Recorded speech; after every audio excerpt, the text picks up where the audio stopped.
কাকা, আপনার কাছ থেকে ভাগানের পিছে আমার অবদান কিন্তু কম ছিল না। তোমার অবদান তো আমি অস্বীকার করতেছি না, কিন্তু এখন একটা ভয় কাজ করতেছে। আপনার কাছ থেকে তো চলেই গেছে, এখন আবার কিসের ভয়? ও তো হেন্টে কালাইয়ের মতো, আবার কি ফিরে আসে? না কাকা, ও আর ফিরে আসবে না। মেম্বার সাহেব ওকে যেভাবে ভরে দিছে। না আসলেই তো ভালো।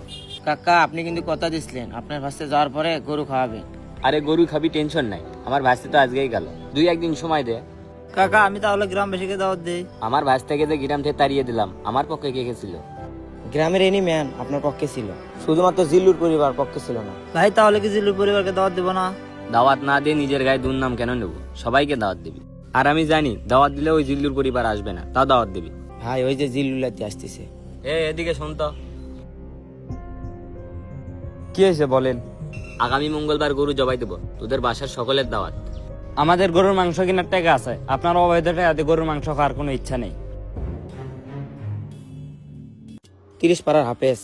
আচ্ছা ওর কথা বাদ দে, ভালো মিষ্টি কই পাওয়া যাবে? আমাদের রপ্ত এলাকার মধ্যে সুন্নুদ্দগ্ন মিষ্টি সবচেয়ে ভালো। শোন, গরু কিনা লাগবে, তুই গরুর খোঁজ লাগা, আমরা মেম্বার সাহেবকে মিষ্টি দিয়ে আসি, চল। ভাই আমি সব বাড়িতে কাজ করি না, যে বাড়িতে মহিলা হেড সে বাড়িতে তো কাজ করবোই না। হ্যালো ভাই, যা টাকা শেষ হয়ে গেল। টাকা শেষ হওয়ার আর সময় পেল না। আপনার ফোনে কি টাকা আছে?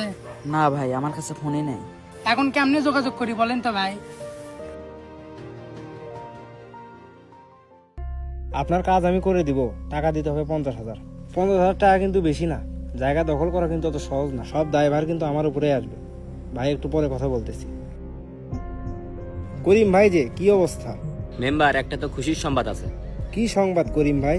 মেম্বার সাহেব, আমরা তো জায়গা পেয়ে গেছি। করিম কাকার ভাস্তি তো গ্রাম থেকে চলে গেছে। যাবে না মানে? না যে উপায় আছে? আমি ওকে যেভাবে থ্রেট দিছি। মেম্বার মিষ্টি মুখ করো। করিম ভাই, আপনি কিছু মনে করেন না, আমার তো ডায়াবেটিক্স, আমি খাবো না। একটা খাও। না না ভাই, কিছু মনে করেন না, আমার সমস্যা এখনো তো একটা সমস্যা আছে করিম ভাই। কি সমস্যা?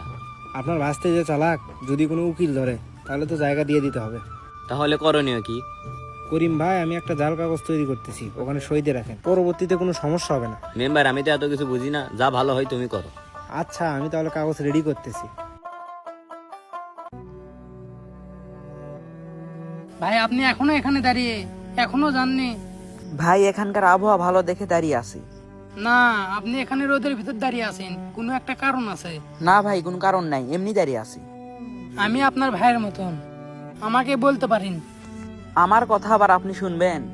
শোনেন ভাই, আপনার জীবনে যদি কষ্ট থাকে তাহলে শেয়ার করবেন, একটু হলেও কষ্ট কমবে। শোনেন তাহলে। ছোটবেলায় বাবা মা মারা যায়, তারপর থেকে চাচার বাসায় বড় হওয়া। আমার চাচা চাচিকে আমি বাবা